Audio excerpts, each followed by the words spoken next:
tips mo para sa amin na gustong maging fit tulad mo? I eat anything that I want. That's why I work extra hard. Una siyang nakilala bilang anak ng yumang si The King. Pero hindi nagtagal, gumawa rin siya ng sarili niyang pangalan sa showbiz.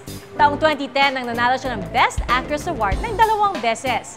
At kahit abala sa showbiz, hindi pa rin niya nakakalimutan ang Children's Foundation na halos 10 taon na niyang sinusuportahan. Ngayong gabi, alamin natin ang kwento ng tunay na buhay ng aktres na si Lovie Poe.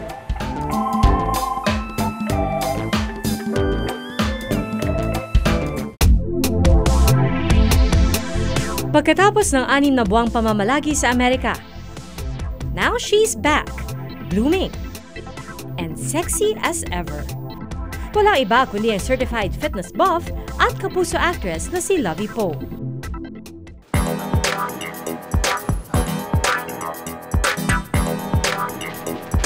Hi, Lovie! Hi! Hello! Wow, napaka-intense naman ang ginagawa mo. Hi, good to see you! Good to see you po. Ako, pasensya na at inabutan ka namin talaga dito sa gym. Hinabol ka namin dito sa gym. No, it's okay lang po. Masaya po ako na nandito kayo ngayon. At masaya kami na napaunlakan mo kami today. Yes. Ikaw ba ay usually morning person ka ba? Or? Morning person po ako. So, pag may trabaho po ako, minsan ang call time ko po ay 6 or 7 ng umaga. So, 3:30 a.m. gising na po ako. So, from 4 to 5 a.m. nag-workout ako and then 6 to 7 on my way to work na. Grabe. So, pipilitin mo talaga na makapag-workout ka? Yes. Mahigit 1 taon pa lang nang simula ni Lovie ang pagpipilates.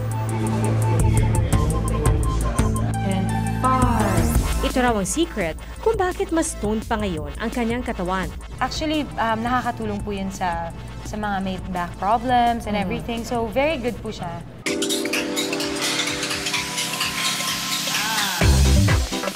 Pagdating naman sa diet, anong mga tips mo para sa amin na gusto maging fit tulad mo? Hindi po ako masyadong magaling sa diet. Talaga? Kasi, I eat anything that I want. Wow. So, but siguro that's why I work extra hard kasi alam kong mas pipiliin kong kumain ng madami. So, pwede ka mag-rice? Pwede ka mag-bread? Nag-rice ako, nag-bread ako. Dessert? Every day.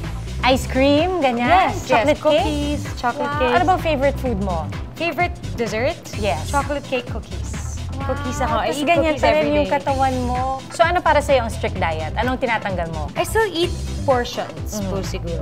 I eat like protein, fish. I still eat rice, konti. Fit and sexy man siya ngayon, malusog na bata raw noon si Lourdes Virginia Moran Poe o mas kilala natin bilang si Lovie Poe. Ipinanganak siya noong February 11, 1989. Dating beauty queen at aktres ang kanyang inang si Rowena Moran. At sino nga ba ang hindi nakakakilala sa kanyang ama? Ang tinuguriang hari ng pelikulang Pilipino, ang yumaong si Fernando Poe Jr. Lovie, ano bang tawag mo kay The King? Kasi kaming lahat tawag namin sa kanya The King. Yes. Ikaw, yes. Anong tawag mo sa kanya? Papa? So ever since Papa. Yeah. Kamusta yung relationship ninyo habang lumalaki? Well, I grew up with my mom, so I'm much closer to my mom.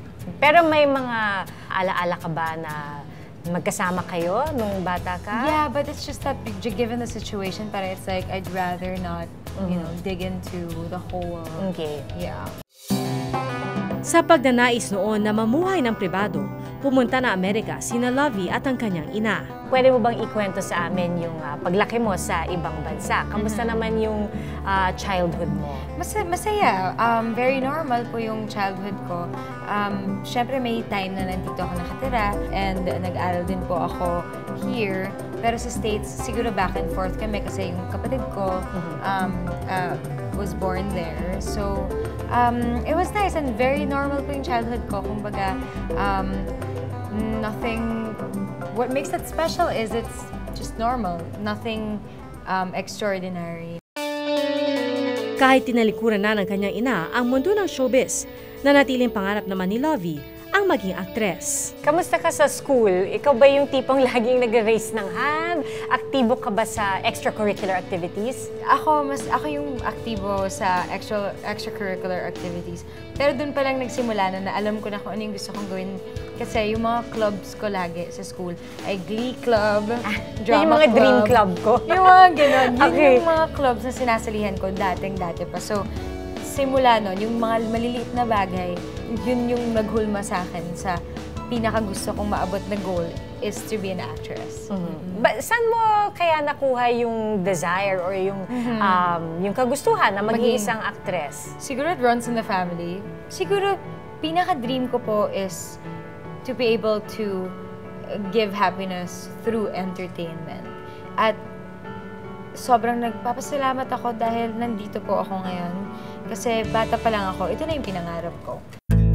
Dahil Bitbit ang isa sa pinakamalalaking pangalan sa industriya, mas mabigat daw ang pressure kay Lovie na patunayan ang sarili. Sa totoo lang po, it was more of a challenge to be his daughter, to carry his name, rather than an easy way in the industry. Kasi parang sa sobrang ganda ng iniwan niyang alaala sa ating lahat, parang mahirap siyang pantayan.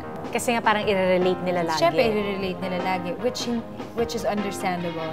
Pero sa akin kasi, nung una, parang lagi kong iniisip na yung papa ko, ganito siyang klaseng tao, ganito siyang klaseng artista, kailangan ganito din ako. But no, the moment na humiwalay ako doon sa pag-iisip na yon, doon ko mas na-discover yung sarili ko at doon ko mas nabuo yung pagkatao ko. Kasi na-realize ko na hindi ako, una-una sa lahat, hindi ako nandito para i-please yung mga tao or maging kasing pantay na yung papa ko. Kasi alam ko hindi ko magagawa yun. Siguro kahit nga kalahati, may hirapan ako. So, mas kinilala ko yung sarili ko at madami akong natutunan along the way at na-discover ko na iba yung direction ko kumpara sa kanya. Learn a thing or two about Lovie here on Pia Asks. Ilan ang tattoo mo? 3. May balak mong dagdagan? Wala pa po. Minsan. Pag nasa mood. Pag nasa mood, oo. Anong mas pipiliin mo? Career or love? Pwedeng career and love. Hindi ko talaga kaya It's either pantay siya or mauna yung career. Okay.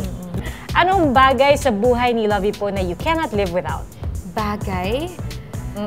Honestly, phone ko ngayon, yes. Ano ang magiging buhay ni Lovie kung hindi siya isang artista ngayon? Siguro isa po akong psychiatrist ngayon. To refresh your memory mga kapuso, unang lumabas sa telebisyon si Lovie sa teleseryeng Bakekang taong 2006. Di ba na akong alam sa pag-arte? So talagang, grabe yung pressure sa akin na naibigay sa akin. But then, eventually, through time, natuto din ako. Noong 2009, nakabilang din siya sa pelikulang Sagrada Familia. Hindi mo ba alam kung gaano mo siya sinaktan? Siya ang bumubuhay sa'yo! Kaya igalang mo siya! Sa kanyang mahusay na pagganap, ginawaran siya ng Best Actress Award ng Filipino Academy of Movie Arts and Sciences, o FAMAS. That was because of Direk Joel Lamangan. And I think that was my first daring movie. Tulungan ko po kayo. Kaya ako na, John eh. Kaya... Memorable din daw para kay Lovie nung makabilang siya sa teleseryeng Someone to Watch Over Me, kung saan nakasama niya ang kaibigang si Max Collins. Ang saya ng experience kasi wala siyang kaarte-arte. Hindi mo ma-feel na superstar siya. Kasi very humble si Lovie, funny, and best actress. Napakagaling niya. And from the heart talaga siya umaarte. Sir, okay lang po ba kayo? Bakit yun yung pinaka-tumatak sa'yo? Kasi napakaganda ng storya. Tungkol siya sa isang asawa na unconditional talaga yung pagmamahal niya sa isang asawa niya na merong early onset Alzheimer's disease. Time out muna sa chikahan dahil may isang challenge kaming inihanda para kay Lovie. So, may twist tayo dito kasi ang bawat balloon, meron siyang papel sa loob na merong either TV show mo or pelikula mo. So, yung mga milestones in your career nandito.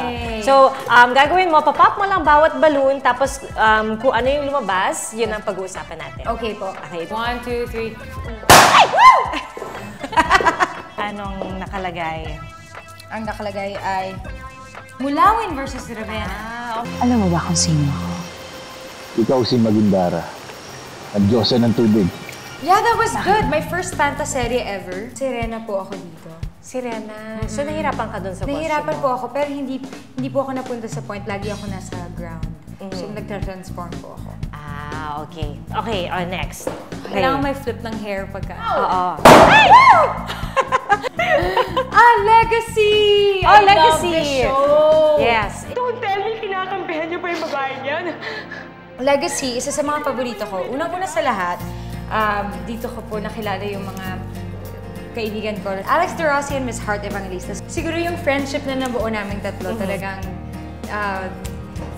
totoo at matibay. Mayohan! Cinemalaya Best Actress. Ninyo, ilang babae na sayo mo? Unforgettable po sa akin because it's my first Best Actress Award. I'm sure naka-display yung mga awards mo. Naka-display ba siya? Yes, naka-display po siya. Okay. Taong 2013 naman ang pagbidahan ni Lovie ang drama series na Teacher. Sumasalamin ito sa buhay at paghihirap ng mga guro sa ating lipunan. Teacher, I would say, is probably one of the hardest things I've ever done.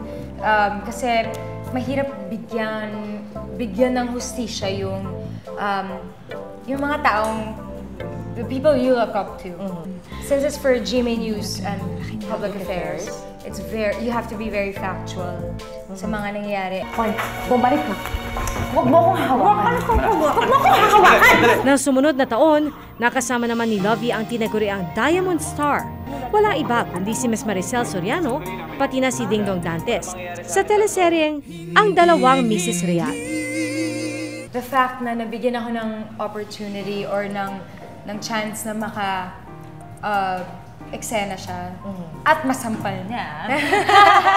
Isang karangalan ang masampal ni Maricel Soriano. At sinabi niya sa akin, mabait ako kasi hindi niya ako sinampal na malakas na malakas. Hindi pa yun todo.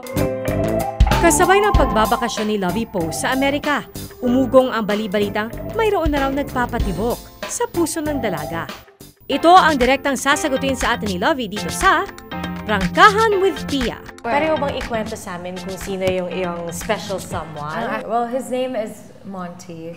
Nahiya ako ikwento kasi he's a very private person. Very private person. But masasabi ko lang is he's a very nice person, such an old soul, and yun, mabuting tao. Saan kayo nagkakilala? Doon din po. Sa LA? Sa LA pa Okay. din po. Nagkakilala. Okay. Wait, the whole 6 months ba nasa LA ka? 5 months, and then I flew to Europe po. Pero pagdating mo doon, hindi pa kayo noon? Hindi pa kami. So, kamusta naman yung pakikipag-komunikasyon nyo ngayon? Yung pagko-communicate nyo ngayon? Mahirap kasi nandun siya, malayo siya, yung time difference namin. Pero, ayun nga, buti na lang parehas kaming busy.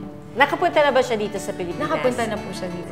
So, meron ka na bang plans for the holidays? Babalik ka ba doon? So far ngayon, wala pa ako. Through the years, masasabing malayo na nga ang narating ni Lovie, literally and figuratively. Pero may isang bagay na hindi niya nalilimutan. Ang tumulong sa Child Hope Foundation na sinusuportahan na ni Lovie mula pa noong 2008. Maybe because she loved children's. Kasi nakita ko yun lalo na nung ginawa niya yung vlog niya. Walang hesitations, walang discriminations to any children. Talagang yakap kung yakap. At talaga naman na nakakatuwa.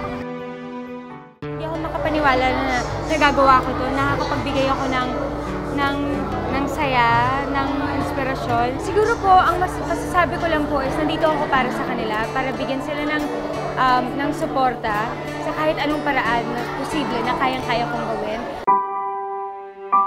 Sa kabila ng kanyang achievements in life, may mga life lesson daw na hindi malilimutan si Lovie. Manatiling nakasayat ang mga paa sa lupa at tumulong sa mga nangangailangan. Ano ang aral ng tunay na buhay ni Lovie Poe? Turn something bad or something painful into something positive. Kasi at the end of the day, yung mga pagsubok na dumadaan sa buhay mo, papalakasin ka lang yan for a bigger responsibility in the future. Hanggang sa susunod na Miyerkules, ako po si Pia Arcangel. Bawat karanasan, may mga aral na tumatatak sa ating puso at isipan. Sama-sama muli tayong makibahagi sa mga kwentong personal dito lang sa Tunay na Buhay.